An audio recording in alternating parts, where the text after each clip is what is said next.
On guys, happy Monday. Tomorrow's the first of the month, and before we get into it, I like to send a huge transition to power, rest in peace to the great Dikembe Mutombo. If anybody don't follow basketball or NBA sports or anything like that, he was one of the most fearsome competitors of all time, a great defender. Talking about played against all of the greats that ever played, from Michael Jordan to Shaquille O'Neal, Alonzo Mourning, Patrick Ewing, etc. And even after he left and retired or whatever, he went on to do extraordinary great things with creating a hospital and putting all of his money back into the community that he grew up from. So shout out to the African nation of Congo.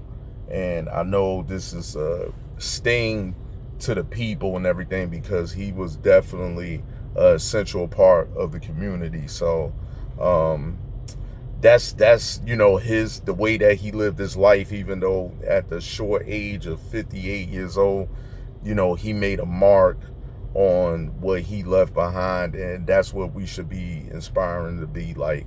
So you know rest in peace, and transition power of Mr. Dikembe Mutombo. Anyway, going on with the port situation.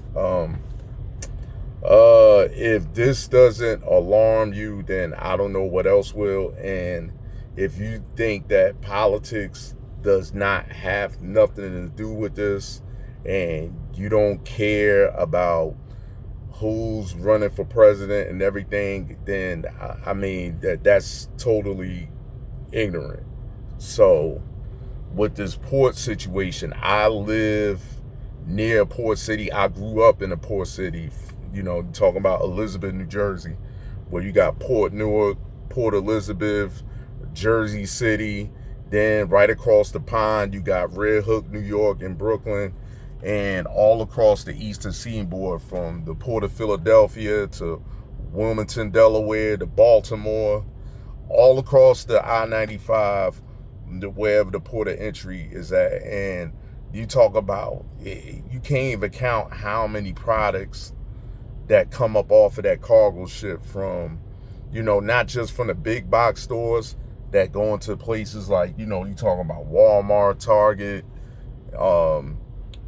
even bulk tankers, like the stuff, that chemicals that needed to be made, that chemicals that needed to be, they use other ingredients to make other stuff, as far as like bulk chemicals, ingredients like, from flavoring the juices and, all of that and everything.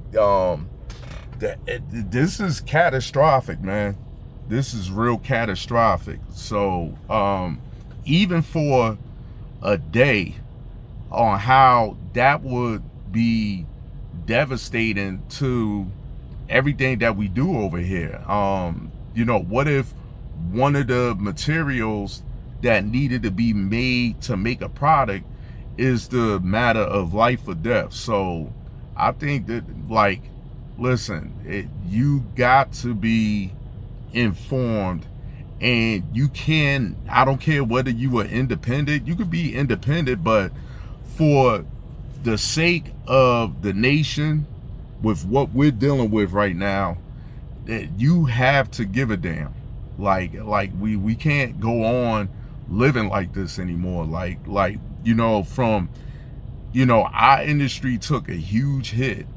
You talk about from Yellow tanking it, now UPS, when they had the huge pay increase because of the labor, their labor union and stuff like that, now they laying them off, and and so on and so on. Every company is just going under the bus, and people losing jobs. So I don't think that this can be taken as this is just coincidence, and you know, oh, I don't care about who the president is, and you don't care about, you know, Orange Man bad or whatever and everything. But you really listen, everybody, even if you're not directly affected by this, it will affect you in some kind of way when you go to the grocery store or when you fueling up at the pump. So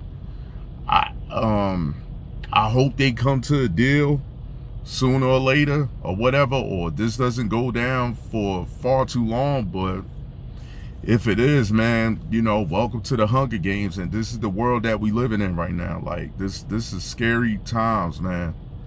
I don't know, like, man, I never ever thought that it would ever come to the point to where that we are living in our last days, man. But anyway, I hope something could go down where they could strike a deal and pay these port workers what they deserve, because they work long hours. I got friends of mine that are longshoremen, so they get what they deserve so we can keep America going. But yeah, man, this is devastating, man. So anyway, I hope y'all keeping in tune to what's going on, and I'm hoping y'all can, you know, survive during this tumultuous time. You know, we talking about trucking jobs as well, you know, companies that, you know, operate off of the port. So, you know, they're going to be affected. You know, some guys, I heard that they're not even going to work tomorrow. And if you don't have any PTO days, then, you know, you just could be taking an L. So, man, this really hurts for a lot of guys. And eventually, even though my company don't directly deal with the port, it's going to affect us in a way. It's going to affect everybody. I don't care if you don't do that kind of line of work or whatever. All of us is going to be affected. So I hope something could go down sooner or later. But anyway, I'm about to take it down. I'll holler at y'all. We on our way to San Diego, California. It's a show load, so it's just one load, no multiple stops or whatever, and we just gonna take our time getting there. Anyway, y'all have a good night.